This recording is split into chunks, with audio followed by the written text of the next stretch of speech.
കണ്ണേട്ടാ എന്താ മഹി? ഒരു മിനിറ്റ്.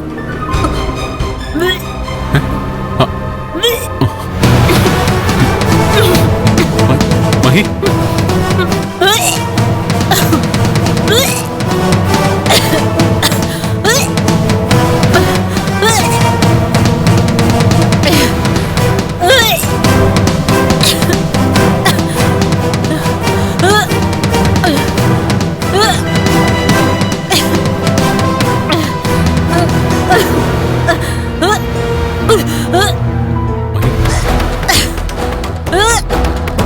ഇടയ്ക്കിടയ്ക്ക് ഇപ്പൊ അവൾക്കിത് വരുന്നുണ്ടല്ലോ.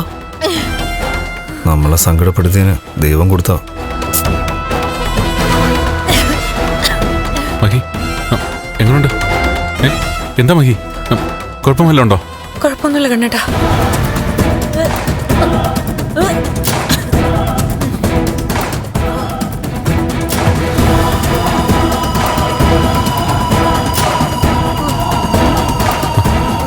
എടോ ക്ഷീണമുണ്ടോ? എടോ തളർച്ച വന്നുണ്ടോ?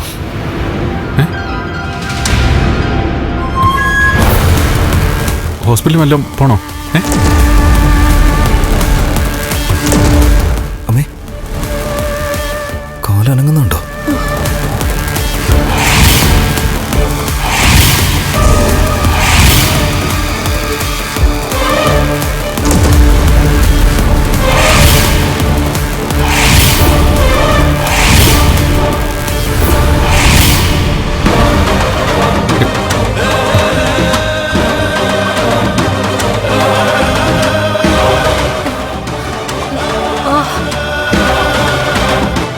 എന്താടോ? എടാ കണ്ണ, നിന്റെ ഇടത് കാൽ അനങ്ങുന്നുണ്ടല്ലോ.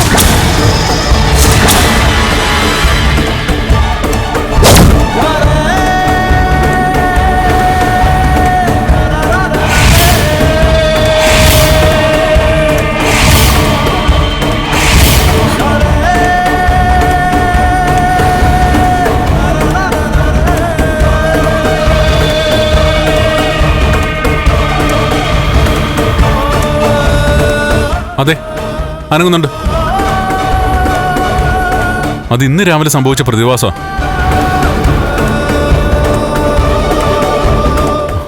ആ സന്തോഷത്തിലാ ഇവനെ ഒന്ന് സഹായിക്കാൻ പോലും ഇയാൾ തയ്യാറായത്. ഈ സ്വർണം വാങ്ങിക്കൊണ്ടുവന്ന് ഇവന്റെ കൊടുത്തത്. എല്ലാരും ചോദിക്കുമായിരുന്നല്ലോ നിരന്തരം തോമസ് സാറിന്റെ അടുത്തേക്ക് പോയിട്ട് എന്തെങ്കിലും പുരോഗതി ഉണ്ടോ എന്ന്. ദേ, ഇതാണ് ആ പുരോഗതി.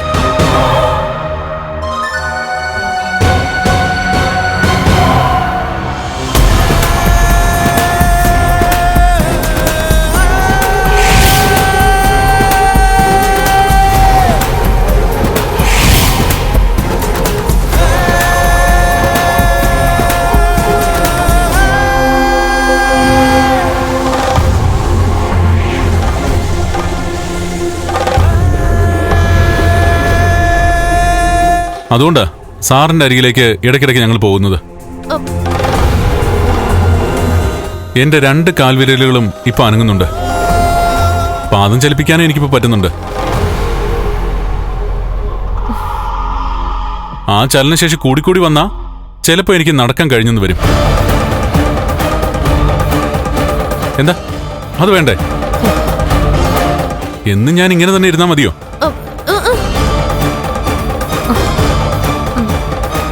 അങ്ങനെ നടക്കാൻ കഴിയുമെന്നുള്ള പ്രതീക്ഷയൊന്നും ഇതുവരെ തോമസ് സാർ തന്നിട്ടില്ല. എങ്കിലും എനിക്ക് നല്ല ആത്മവിശ്വാസമുണ്ട്.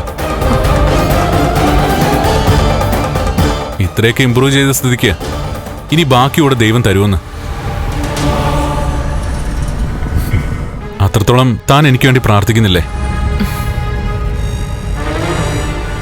നമ്മളെ സ്നേഹിക്കുന്നവരൊക്കെ പ്രാർത്ഥിക്കുന്നുണ്ട്. ആ അല്ല, നമുക്കൊന്ന് ഹോസ്പിറ്റലിൽ പോയാലോ മഹി? അതിന്റെ ഒന്നും ആവശ്യമില്ല കണ്ണേട്ടാ. ചെറിയൊരു തലവേദന ഉണ്ടായിരുന്നു.